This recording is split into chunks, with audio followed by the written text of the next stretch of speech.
Hello and welcome back to Saturday Night Later, the show where sketch teachers and writers break down SNL sketches so we can learn about the structure that goes into writing sketch comedy. I'm your host, Marina Templesman, the writer of the upcoming book, Unusual Things, a guide to sketch comedy for writers, fans, and everyone else. And I'm joined by my amazing co-host and author of the Substack My Comedy Fantasy, Madalyn Baldanzi. Madalyn, Hello, hello, welcome. hello. Hello. Oh my gosh. I am so excited to talk about this. I just feel like we need to take a quick time out We do. We and did say, it. we did it. This is the season finale of SNL UK. We covered every single episode of SNL and SNL UK this season. And I think that's something to celebrate. I honestly like when I was first thinking about doing this, I was like, I guess we'll see if it's helpful. But people have said it is helpful, and it's been really interesting and fun to like talk through all these things. I love nerding out about sketch with you. It's just the best. So thank you. It's been so much fun. I'm glad we have this episode today.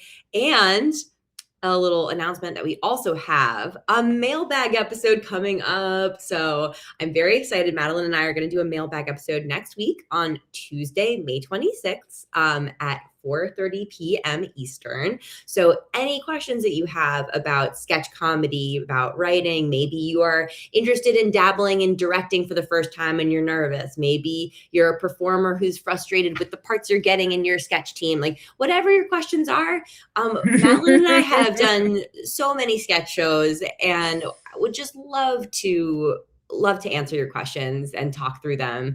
So basically, if you have questions, you can put them in any comment on Substack, on Instagram, whatever, or you can email them to learnaboutsketchcomedy@gmail.com. So again, that's learnaboutsketchcomedy@gmail.com. And we will read your questions and talk them through next Tuesday. And then after the mailbag episode, I'm going to be working on some additional programming during the break of the SNL season. So stay tuned for that. And again, spread the word to your fellow sketch or comedy or just writing fans, because there's so much about sketch craft that I think does apply to many other forms of writing. So anyway, that was a long intro from me, but here we are, Madalyn. How are you feeling at the end of this odyssey of watching all the sketches, all the shows?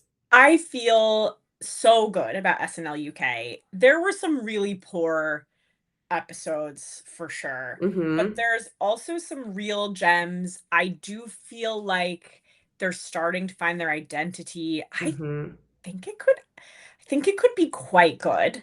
I Or at least agree. I think it could find its footing in an exciting way. And it feels to me right now like its misses were pretty big, Mm-hmm. but the ways in which it was exciting and fun feel more exciting and fun than SNL US has the possibility of being right I now. agree. And I weirdly am more excited about some of the performers on SNL UK. Like Mm-hmm. I feel like there's a lot of really fun stuff. I really liked Scrimch so much. Yeah, I watched Scrimch like 80 times, and I now think Jack Shep is like incredible. he is I don't know. really There's and like I good. think I have my eye on George Fouracres, but like he's incredible. I think I think like Iowade is incredible. I hope they use her and Hamid more next season. I hope they hire more writers of color or actors and writers of color next season. Like there, I have a lot of hopes for the show, but I also Yeah. feel like there's a lot of exciting people on it. Yes. Annabelle Marlowe is exciting. Like, um, their cold opens have games Yeah. often, which is nice. So, anyways, I feel like this episode you could feel they were having a lot of fun, so it left Yes. me on a very hopeful note. I felt the same way. I was really delighted by it. I think that this is the kind the this especially this episode, but I think a lot of moments throughout the season reminded me of like when you have a student in class and you're like, "Oh, I'm always excited to see what your mind is up to." And like sometimes they're not the most like polished, but they have this kind of like new superpower they're learning to get under control or something like that. I feel like this is very cool. I'm really excited to talk through these sketches. I was really excited by several of them. And some of them worked great. Some of them truly did not work, but all, as always, as Madalyn, you said, that is just the nature of the beast with live sketch comedy. I think all but one of these had fun ideas. Yes. I Okay, I'm curious to hear which one is the one that you're thinking that didn't have a fun idea. Because But I think I'm other than the one that didn't have a oh, funny idea to me, all of them were like, oh, this is actually pretty unique and fun. okay. I And I'm think an that I ideas know which. gal, so What was that? I'm an idea. I'd rather see a fun idea with okay execution than a boring. I just like I'd rather never see Penis Doctor again. Yeah. Totally fair. I don't want to see that. Whereas some of them were big failures, but Madalyn, they're I called think it was urologists. Wah, wah, sorry. I know. I'm so sorry. I'm so sorry. I'm really curious to see which is the one that you're referring to. I have two candidates that I think I have one that I suspect it will be, but I'll see when we get there. Should we just jump right into it then? We'll go into the cold open again with the usual caveat that the cold open is usually the sketch where there is the least the thing where there's the least kind of game, the least like one single core unusual thing. However, that was not really the case here. In this case, there was more. It was good. Yeah. Sorry. I love it. Interrupting someone with bep is so funny. Bep is very funny. It's great. But it was So good. let's talk about this. It was a game. It was a clear game, right? Like a real estate agent touring prospective prime ministers through 10 Downing Street, right? Great, clean. My main note for this would have been I think that you could probably lean a little bit more onto like the real estate beats, like to have more fun with it. Like I think that they had a really nice clean setup. I thought that the moments where they did kind of use the real estate beats, like the catch is if you live here, everyone in the country will hate you, is like a really fun way of echoing sort of real estate language. Like the one downside is blah, blah, blah, blah, blah.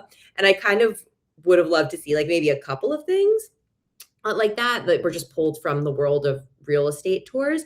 But I thought this was a really fun setup, really clean. It was I think a great variation, a great approach to a topical sketch, which is something good to remember that like if you're writing a topical sketch, like a topical sketch doesn't have to be like people at a podium or people at a board or whatever. Like you can make up a silly scenario and have the based on real life people be in it to make your point or explore your idea. What jumped out to you about this one? Anything in particular? I mean, it is almost such a simple idea that it's boring, like showing potential prime ministers the real estate of 10 Downing Street. But it's a I think for a topical cold open, it's okay to have that simple base reality and it gives you something to play.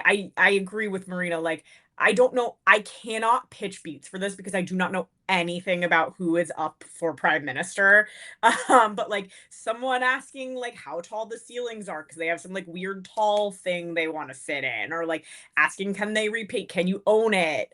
Like is is there a fascism joke there? I don't know. Right. Like you could imagine any list of real estate things and bringing in people. But yeah, it was clear and fun, and I really enjoyed Kier coming in the PJs. I thought the Eurovision song becoming Eurovision by the end of the song, like that was a very clever joke. I liked that joke. Made me laugh. I do think, like, again, if that had been more real estate based, like, you're not supposed to, like, if they had played the awkwardness of seeing the current owner at the showing a little bit more, it would have been even better. But I thought it was a good effort. Right. Someone being presumptuous and like trying to get their stuff moved in already. Like, oh, I thought I had this, or I thought you said it was mine for the taking. But I think things like that you could probably, again, things that reveal the point of view that you're interested in exploring for each of the characters a little bit more, because it kind of abandoned the sort of setting that it had set up and was just sort of felt like a little bit more just kind of talking. But again, really fun, clean, a great. I felt very positively about this as a cold open, and I agree. I don't have too many specific pitches because I'm not as plugged in to their elections, but I think that this is a really good model. If we were though, we would have hundreds of pitches. Do you know Tens what of thousands. I'm not saying that to like brag or something I about am. it, but just to like demonstrate if you're learning like Yes. this is the kind of thing where you put two things together and you can really just boom, boom, boom, boom, come with really surprising things pretty Absolutely. easily. Absolutely. Such a great joke container. Okay, awesome. Should we move on to the monologue? Yes, there was no real sketchy game element. It sort of No. bopped around. Yeah. I love Shooty. Yeah. He was great. What a fun host. Did not know who he was. No. Love him. Yeah. What a fun host. Yeah, it just felt so high energy. Like again, the way he came out, it felt like he was really, I don't know, I just felt well hosted for the whole show. It was really great. I really enjoyed his energy. I thought he was awesome. So yeah, since there wasn't really a sketch component to the monologue, I think we should probably just jump over it and just go straight to sketch number 1, which is the the gospel choir that the white guilt is lucrative. This is a really fun one and really interesting. Is so funny. I love this idea. This is such a funny idea. I loved it. I think that my only note about this was that the top could be cleaned up a little bit. It was such a shame. Yeah. That it wasn't perfect because it's a killer idea. It's so good. I think that you could basically, I think that if you gave a couple of notes and gave the writers like 45 minutes or less, it would become basically a perfect sketch. Yep. It's like, yeah, it was truly, you couldn't quite, all someone had to say up top was, yes, we're a company that sends gospel choirs to situations that where having a gospel choir makes white people feel less guilty. Right. Yes. Like that, and that someone just could have said it was a real slow trickle. And just to kind of rehash it, because they said we're a Deliveroo for, which I had to look up afterwards. I was so is a company. We're Deliveroo for gospel choirs. And then a little bit later, and then Iowade said, I saw how gospel choirs get people to give up their money every Sunday. And then a few lines later, white guilt is very lucrative, right? And so you see, I think you can see if you watch it again, think about how many pieces that reveal is broken into. It's like a really slow unfurling. And all that time you're just watching and waiting for we're trying to understand really like what exactly the angle is. This could truly, I think it would be so fast to just clean up the script and have it be perfect.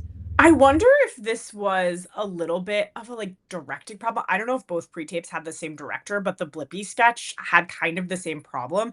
And I would almost classify like this Birds of Praise, the way that information trickled out is I feel like they assumed it would be funny for the audience to like put it together what it was. And that's never true in comedy. Yeah. Don't try it. Just tell the audience why it's funny. Yeah. It always works better. Right. It's like I'm already anticipating people being like, no, sometimes it's funny. And like, I think that you sometimes see a sketch where there's like a beat, people look at each other and the audience sort of realizes what's going on. Like the audition sketch is one where it's like, can I use this chair? And there's like a moment where you hear the audience learning it, but it's still a moment, right? It's still but they're telling specific. You exactly what the funny thing is. They are, but I'm just saying that it's like, it's something that you might confuse with, but it is dawning on the audience, but it's actually a moment that is very concrete, right? Yeah, don't leave plotty clues so they put it together in retrospect. It has to be like, here's the joke in this moment on stage. Yes, exactly. And I think that this one, again, would be so quick. Like I thought the museum beat was so great. It explored the idea so well. And then in 2020, racism ended. Like really clear points of views from the characters, right? Like super, super clear, not grounded, but very clear, right? Like so funny, so clean. Including the Jack Shep character was a nice touch. Like, yes. Getting to see his reactions. This is a great example of like holding your idea up to the light and examining it from all angles and like letting it sparkle and shine from a billion different angles. It was really, really fun. It was fun seeing them come up with the gospel version of Come On Eileen. Like there were just so many there were so many beats of this idea, and so many and the pacing of the beats was really varied too. So I think this is a great one to look to as just something that, again, truly it truly, I mean, the problem part might have been 3/4 of a page or so, because it just needed to be a half of a page or a little bit less than that. But honestly, such a great sketch. And I think that's one to, yeah, to watch and think about what tweaks you would make theoretically to like set that up more cleanly. Okay, should we move on to the second sketch? Okay, is this the one that you didn't love the idea of? Yes. Okay, that's what I suspected. Okay, great. Let's talk about this one. So tell me what your thoughts were on this one and why the idea felt a little not great to you. The game is Thomas and the other one making fun of the engineer for being fat. Yes. If a student brought this in, I would say, like, why is this funny? And they would have to say, because fat people are funny to So like, or like being fat is funny or shameful to justify it. And I'm like, yes, you see why it's not funny. So here's my thought. 'Cause I think that it almost wasn't that. The game they played was that, because I looked it up quickly and was like, oh, in Thomas they refer to it. It sounds like this is a character that they call the Fat Controller. Like that's just the name Is in it? the book. I think so. I should double check that. Okay.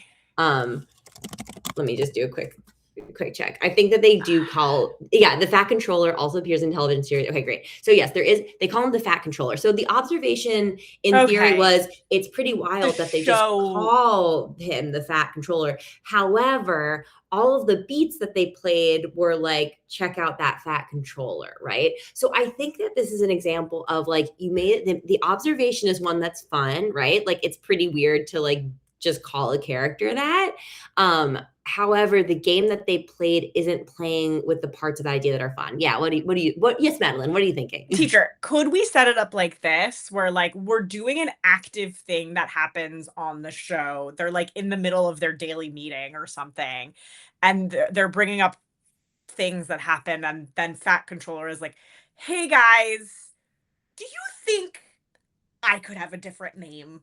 Yes. And play it that way. Like you, if the thing that's ridiculous is that this character is named Fat Controller, you can't just make fun of him for being fat. That's just doing what the show is doing. But you can just ask the question in the sketch and then like poke at it through asking the question. That's a fine way to do it.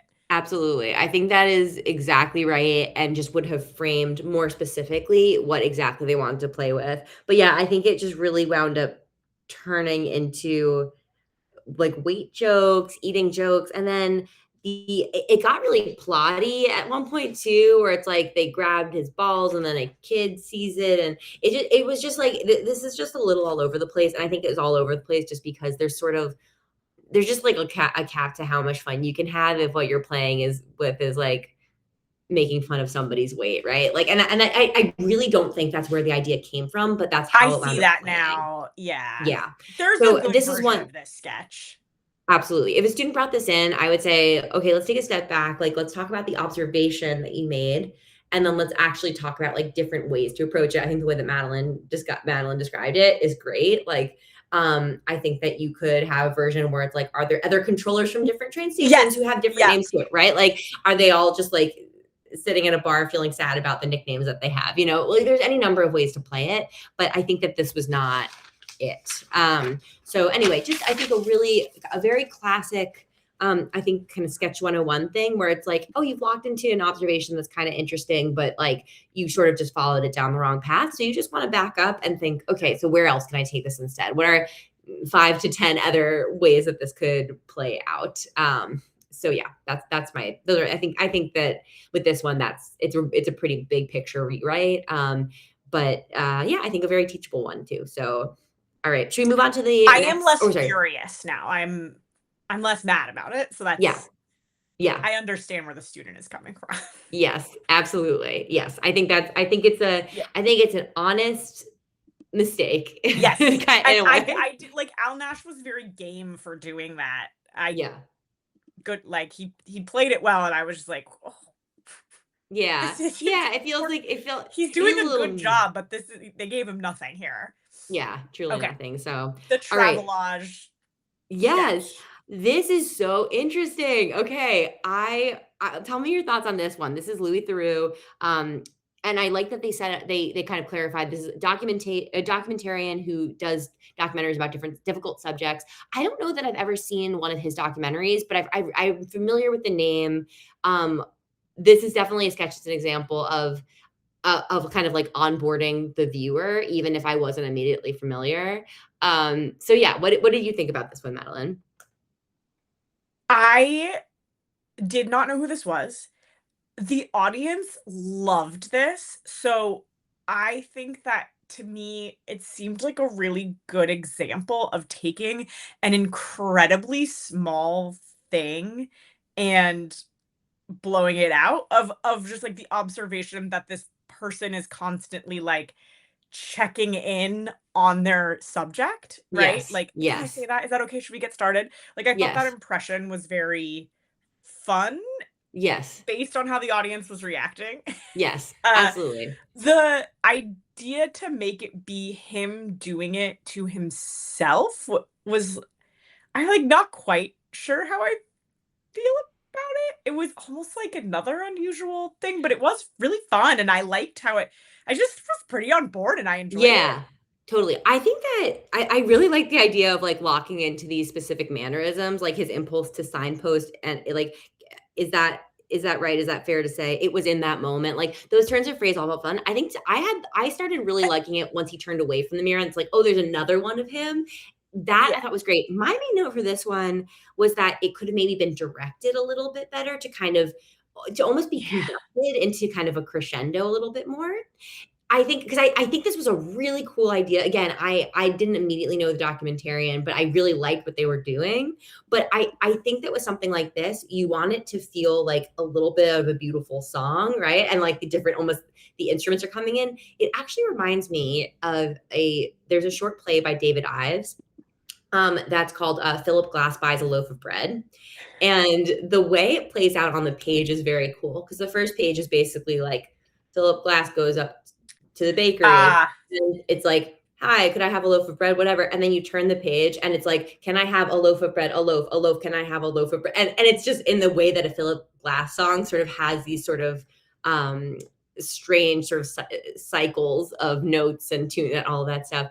I think that to me, this one just could have used a little bit more directing to make it feel like we were having this kind of like working towards this beautiful orchestral like this chorus of is that fair to say it was in that moment, can I say that, should we get started? Yeah, I that was those were my main thoughts for this one, but I thought this was really fun and a great example of making it clear what the fun was even to somebody who wasn't or immediately familiar with it. Those were my thoughts. Yeah. yeah, I think So that's right. yeah. I feel Um, like I could start nitpicking this for not going deep enough on, like, some kind of or finding other ways to heighten other than beats of an interview. Because sometimes, like, going further down the mirror rabbit hole mm, can be, like, a way to not heighten, but I think it just worked, so yeah. it's fine. I think my one nitpick would have just been to shorten the first beat where he was talking to himself in the mirror a little bit more. I think that that could have just Yeah. used a little bit of tidying because the real fun is the, like, containing multitudes and all of them I mean, the stage picture of this is really fun, right? Like, that's it's The fun to beats look at. at the end where they were all doing it were so fun. So great, right? So just, like, getting to it a little bit faster, I think would have Yeah.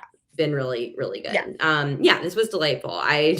I'm curious if somebody will, like, make like, video like, basically, if using real documentary footage from him, if they could kind of construct a version of the sketch Oh, and yeah. that'd be fun. Okay, alright, let's talk about the next one. So this is Blobby. yes, this is, yeah, Blobby. Okay, this is so interesting. So this was, basically sort of like yeah, how Did are you you know getting who Blobby was? I didn't, but I very quickly they did a good job of, like, very quickly making it clear, like, what they were talking about, I thought. Sort of. I Oh, sorry. When I say very quickly, I mean no, okay. It was the top of the sketch was tremendously confusing. you over the course of it come to understand that this is a real character from a children's show. But the top of the sketch, as you alluded to before, was so confusing. A title card. I think that I have never seen a title card that confused me more than this title card did. Yeah. I knew who Blobby was, but only in the context of they used Blobby on one task once in Taskmaster. And, like, at the end of the Oh. task in Taskmaster, I turned to my Irish partner and was like, "What the F was that?" And then he was like, "Well, it's Blobby, you know Blobby." And I was like, "What?" And just being like, "Well, Blobby is this," and you like, nothing you're saying as if it's so clear what Blobby is makes any sense. It was never adequately explained to me. I think as an American person, you are incapable of like fully grokking Blobby. So, so like every every feeling I have about this sketch, I have to like understand that a British person has Blobby in their bones. But to me, that wasn't the problem of it. Like the problem of it wasn't the But understanding I of think Blobby. that as soon as you see Noel Edmonds, the audience is like, "They're doing a Blobby sketch. They're But we doing a didn't Blobby see sketch." Noel And Edmonds and there were till other problems, but I'm just like, I do wanna have the understanding of, like, the minute they mention Noel Edmonds' house party, you're like, "Okay, this is a Blobby sketch," in a way that an American never could grok. right. But like, wait, when did they mention Noel Edward? It was Okay, in the ti it was on oh the yeah, yeah. first But they said okay, but then they said the party house was like released, right? So like, I think that basically what I'm curious about was if the if the inspiration for this was somebody thinking how funny it was that these two events were so close to each other, right? Yes. I actually think this is an 100%. example of the source inspiration being something that you could potentially just throw out and make your sketch less confusing. Because I think that needing to establish that there were only 11 days between these two things is not actually a necessity for this particular sketch. So I had to pause it. If I had been watching this live, I don't think that I think I would have been even more lost. But I had to pause it and reread it a couple of times. And then I was like, okay, I think I understand all the context I need to understand. But I just don't think any of that was needed. I think that basically this is another sketch where it's a less straightforward fix than the Birds of Praise Gospel Choir. But I think that this one really just needed a cleaner way to set up just like basically a cleaner way in that probably just starts with the minors instead of having the title card where you're talking about them losing their jobs. Could it just be like Blobby's origin story? It Yes. was a monster that only Noel Edmonds could tame. Yeah. I think that's basically that. I mean, I think that that's right. I think that you could start with the story of Blobby. Well, because it's a fun reveal that it is Blobby. So I actually do think that you could again, I think you honestly maybe you just lose the title card and then you linger a little bit longer on they were in the mines and something horrible happened. So that you heard something horrible. It was terrible. You see Blobby in the way that you do. Do you think it's a weird choice to make it coal mines though? If I don't I think that at the end, this is one where I almost think that working towards that, like, and 11 days later, the show premiered. I think that that would make more sense than setting it up at the beginning because I just wasn't sure where we were coming in the story. You know what I mean? Like, I was like, have these miners already lost their jobs? No, this title card is taking us past the point in time where we're being dropped into in the sketch, I right? see. So I It think also like what they were yeah, what they were talking about had nothing to do with yeah, okay. I actually, as I'm thinking about it, maybe this really is a straightforward fix where you basically just lose the title card and then you're almost It is fine. it's just a timeline issue. Yeah, it's a timeline issue because I was like, okay, so the miners have lost their jobs. We're with the mine. It just I was trying to reorient myself. So yeah, I think that because I loved where it went to. I loved like the way we were kind of using and sort of parodying this like documentary structure. It was like a really fun connection between this like kids TV show and this like somber documentary structure. I really like that. I think that just the title card really threw me off, honestly. Oh, that's so interesting. Yeah, I kind of loved it. Oh, I loved it too, but I just didn't. It took me a little bit to get my bearings in it. And I think it's so funny because usually, as we've seen in past sketches on regular SNL, like you put in a title card at the top sometimes when you're not sure it's clear enough. And this like made it so much more confusing than I think it needed to be. I think, but there is something so funny about understanding that, like, these two things happened close to each other in real life. And I don't think I would have been able to know that without someone telling me, but you could have just written the title card differently. I think you would have done it differently, but I also think it could have been something you worked towards at the end because later on they were like, she took the fall, for the minors. And so anyway, this happened. And then 11 days later, the show premiered. It wasn't a coincidence. Like, I think that you But could the basically whole beginning that I would be like, but why are there minors in the Blobby sketch? But I think that it would If you're still a British feel person, you like would remember, or I think that, yeah, I'm assuming like it basically, I feel like imagine that this is a version of a sketch where it's like a bunch of minors. We're hearing like a grim documentary. We were down there and then all of a sudden we saw something flashing by and then we see something flash through the shadows and then we see it flash through again and then it flashes again and we're like, oh, we're looking at Big Bird. It'd be like, we know what Big Bird is, right? Like it would be very clear that we're exploring an alternate like origin story. I would be like, why is it minors? I think it would feel like know. two unusual things without understanding that the historical timeline. This one, hey, if you're listening to this, weigh in. I'm very curious. We need a tiebreaker here. So I'm genuinely curious about this one. I do think that it is like a fun kind of like stretch of an idea, but I liked it so much. Yeah. The title card is the wrong title card because it puts you in a confusing point. Yes. But I think you do want to flag that, like, these are two things that happened. Right. Well, I mean, what about if it was something like on the next day, 31,000 miners lost their jobs. 11 days later, that something premiered. It was not a coincidence. Yes, and now the files are revealed that. Or like whatever, 1992. Like, how people like 1969, like Vietnam, Woodstock, blah, blah, blah. Like, you could just use the tropes of documentary to tee up that these things were all happening at the same time and they're more connected than you think. Yes, that would be that's fine. True. Yeah. My peccadillo with the beginning was that it shifted into a different type of documentary to me. Oh, like the sad coal miner documentary and then the like disaster thing felt like two different things. And maybe it's because a little bit that title card set it up as like a labor, like almost those to me are a disaster documentary and like a labor history documentary are two different things. That's totally fair. So that part of it confused me. But it was still the title card's fault. I think it's the title card's fault. Yeah, because I was not bothered by that, but I do think you're right that I think regardless, the title card is at fault. So maybe this wound up being like actually the easiest possible fix, like literally just a different title card and the sketch just sails. But this one I was just like, I was like bizarrely stuck on it because I was like, I love all the beats so much. It's so funny. But yeah, anyway, now those are my thoughts for this one. Should we move on to the next one? Okay, so We Can Update is next. So we have a return, a woman who cannot be ignored.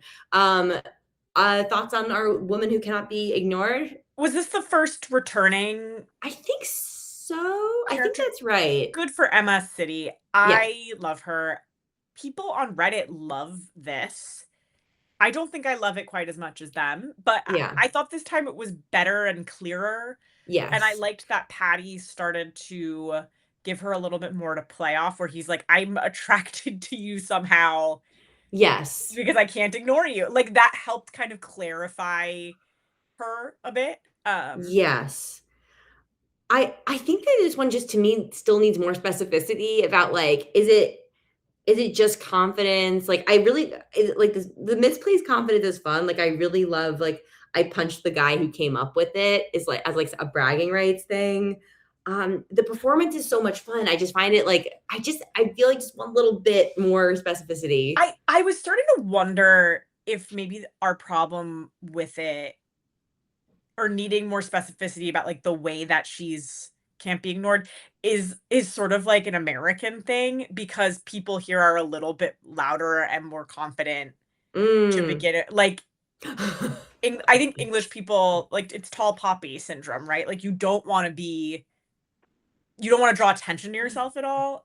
I love that. So we're watching it like, what's unusual here? What's It's not going unusual on? enough, and it's like just the idea of being like, look at me. Even that Right. could, I still think I agree with you that it could be more specific, but that I was like, maybe this is slightly a cultural thing. That's interesting. No, I like that theory. I think it's an interesting theory. I also do think it could be more specific, but I think it's a really fun performance to watch. So I'll take it.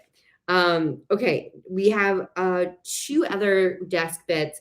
The Eurovision one was sort of like not really. I almost feel like they really weren't going for super specific of a game anyway. So I feel like it could have absolutely been a desk bit, in a more traditional one, but where they were kind of circling the idea of the scoring being like a little loosey goosey, but I think they could have made a little bit more of a decision around it. Yeah, to me, the really funny part was the waiting, that like, and then just not, that felt so Eurovision to me. I've been dragged along to a lot of Eurovision stuff. And it just, I was like, oh, this is just so spot on. And I thought it was a really good example. I was like, the third time there's a delay, it's not going to work. I was like, it's just not going to be surprising anymore. But then the way Al Nash just went, like, it Yeah. was a great joke that he made with his face, right? Yeah. I thought that was great. But yeah, there was no reason they couldn't have blown this out a bit and made it more of a thing. It just wasn't. Yeah. Yeah. Absolutely. No, totally. I think that this was, yeah, it was so short too. I think they weren't going for something gamier, but anyway, it was fun. Then we had the Iwade tax advice.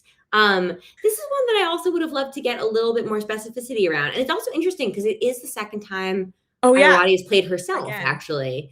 Yeah. I would love for this just to be a little bit more. When you have a character, an actor kind of coming on as themselves, generally speaking, what you want, unless they're truly just doing stand up, is to sort of have them play a sort of character of themselves. And so you really want to kind of think about the same questions about like, what's their point of view? What's their unusual thing? What's the game going on? And here, I think that they didn't really get more specific than like that, bad tax advice. I kind of wish they just like pick something a little bit more precise so that we could have had a little bit more fun with this like character version of Iwade. Yeah, what did you think? It wasn't anything. It didn't Yeah. settle on anything. I think they had what's his face to come on, and that was Oh mostly yeah. the point of it. Hmm. I think Iwade has said that she has a crush on him on like a lot of podcasts. Oh, that's So fun. I think that might have been like, I think they might have been like, yeah, just write something so he can come out, kind of. Right. Um, I think that I feel like that's almost a way to play easily it. could have been better. Yeah, totally. I think there's a number of ways. And I think She's funny. You could even keep yelling at Patty, right? Like as like a little sub game runner, like be quiet. But if you just like let her give bad financial advice yes. 3 times, punctuated with Yeah. yelling at Patty 3 times, it would be fine. Right, because there was the just numbers and just letters was fun. The Lily Allen thing. You The could man. tell me other things that are just numbers and just letters. Yeah, Like exactly. you could heighten that. That's a good idea. Absolutely. Like, and I really like the man with old money name. I mean, take his tapestries. Like, what a fun specific that is. Take his tapestries. Yes. That's great. But anyway, yeah. So like the solutions to your money problems is crime. Like that's a really funny game. She could have done that. Absolutely. Yeah, I think that would have been fun to watch. So yeah, this is one where I think again, like how we sometimes use the example of like bad doctor isn't like precise enough of a sketch. This is sort of like bad legal or bad financial advice. And I think just dialing it in a little bit more would have just been fun. I mean, also like if you did foreground the fact that she has a crush on Martin Lewis, and like you could even play with the fact that she's kind of deliberately giving bad financial advice in order to get him to fix it for her, like how people sometimes like play dumb on a date. It's like, oh, can you help me with it? Like you could play something with that. But anyway, yeah, so it didn't quite hit for me, but I'm glad she's being featured somewhere. And she was featured more this episode, which is great. And Oh, that is also why we need to have like many yes. different kinds of hosts. Yes, absolutely. Completely agreed. All right, should we talk about the next sketch? This is the new James Bond. This is really interesting. I wish actually I see that Tristan is potentially, I don't know, Tristan, if you can hear us, Tristan, because Tristan has a Black James Bond character which is fantastic. This was a really interesting version. This one really went off the rails, I think, because I think I that like the swing. the swing is a good swing. The setup was clean. I thought that the setup was very clean, and it was an interesting observation. Again, okay, let's back up. So first, let's talk about the setup, right? Really clean setup. We're so happy you're here on set. We're so excited for the first Black James Bond. Okay, he shows up and he is in Shrek makeup, right? Justification. Well, we wanted to make sure people don't get upset, so people love it when people are comfortable with Black actors playing roles when they're painted green, like Zoe Saldana and Cynthia Erivo. That's a really interesting observation. I think that from there, it just totally pivoted into Shrek and completely abandoned James Bond. And I think that that's sort of the problem to me, is like it just kept pulling in Shrek specifics instead of being like, what would the, because I think that him saying, but I'm not just green, I am Shrek, is like, it's still like kind of a little bit of a walk, but I think that then you just want to see Shrek in the context of James Bond instead of just seeing all the Shrek characters. This could even be, we were talking about this on the last SNL episode, like exploring like heightening via exploring, have him be like, I want you to bring out the financiers, have them look me in the eye and explain why they think Shrek will make money. Yeah. Like what? Who approved this? Like what? Why did the makeup artist agree to do this? Yes. Like what? I don't know. There's just so many questions that you could poke out of like how like racist the movie industry sometimes is in a funny way. Like this just felt like a really funny place to play in where you could actually get at some satirical stuff, but it's silly enough that it will be fun and good. And then you can't just do Shrek. That had nothing to do with what had come before. It doesn't at all make sense. Yeah. So I think that this is one, again, really like a really fun idea. That it kind of just went down the wrong path to play the thing that was funny about it and interesting about it. So Shrek is Meghan Markle, but everyone still loves him is like another funny justification. Like that's the justification for why it's Shrek. It's almost like there were two unusual things, green and Shrek. Like they could have almost just picked one of those two. Yeah. Like just let it be the Meghan Markle justification without the green.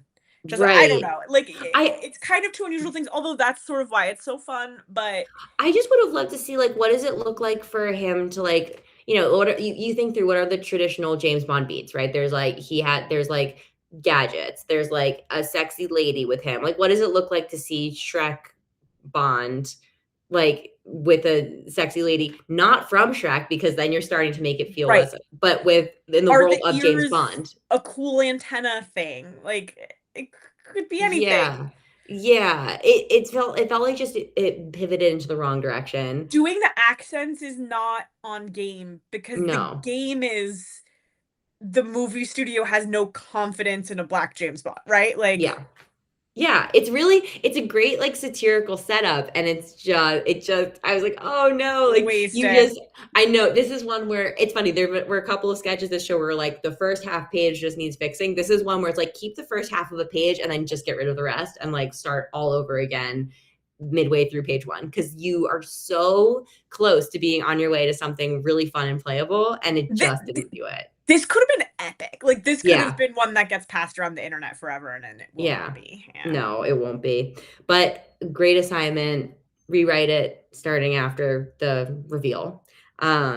Okay, should we talk about this is the last sketch of the night, and the season. And the Um, season, I have strong feelings about this one. Jump on in then. Let's hear it. So this is the moms who were cursed by a witch long ago that if they ever popped their pusses again, so glad there's a recording of me saying that now, they will dance until they explode.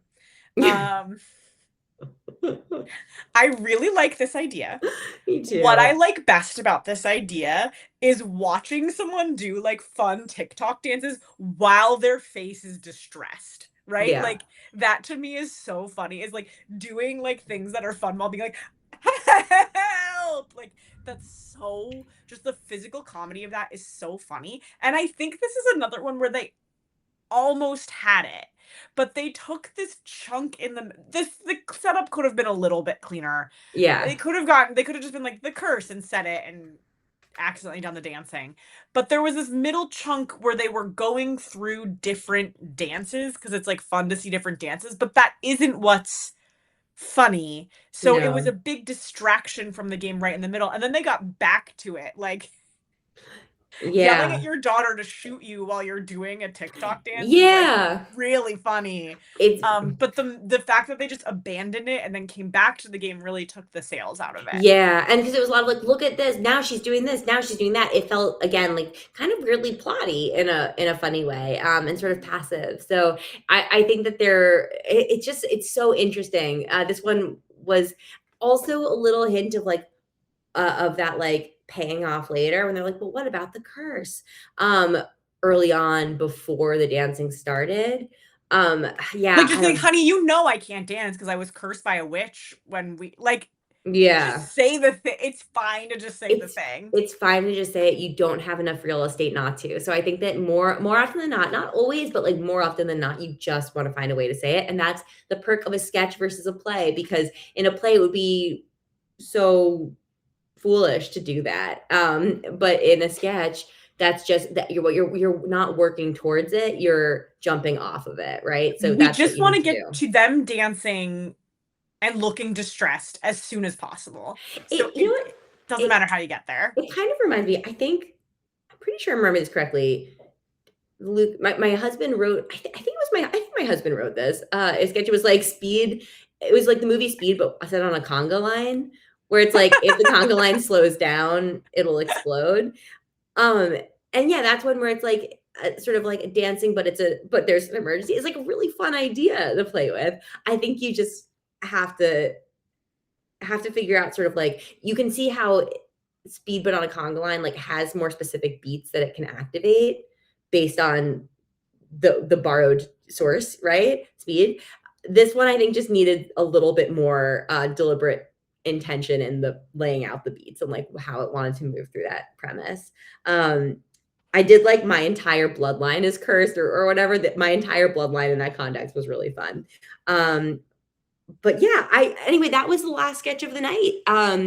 And it was again, I felt the same way. There were big swings this episode. I was excited by it. It made me feel very eager for season 2. I'm really curious if like this answer may already be out there. But I'm very curious to know if this is the same thing where in the US people kind of like watch and eagerly wait to see like who in the cast is coming back or who the writers are coming back. I don't know if that is already decided or if there's going to be the same like culture of eagerly waiting. But I'm really interested in what this season looked like, and I think it'll be very cool to see what season 2 is.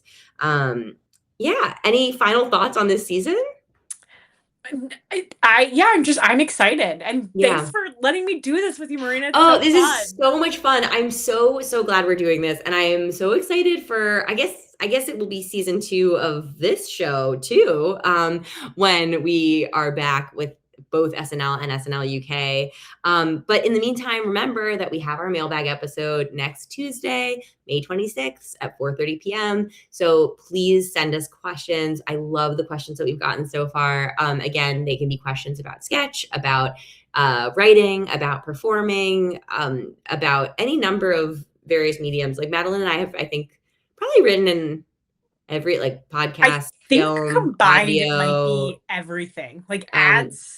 Have we TV. Yeah, I I've guess I done have. some Have I done an ad? Branded writing. Oh yeah. Okay. So you've done that. Okay. Great. Great. Yeah. Like I think we've literally written in every medium and now I'm writing a book now too. So we're and Madeline has written books. So we've all done a lot of writing, and we are here to answer your questions about all sorts of things. So please don't be shy. Send questions to learnaboutsketchcomedy@gmail.com, or just post it as a comment wherever you are watching or listening to this.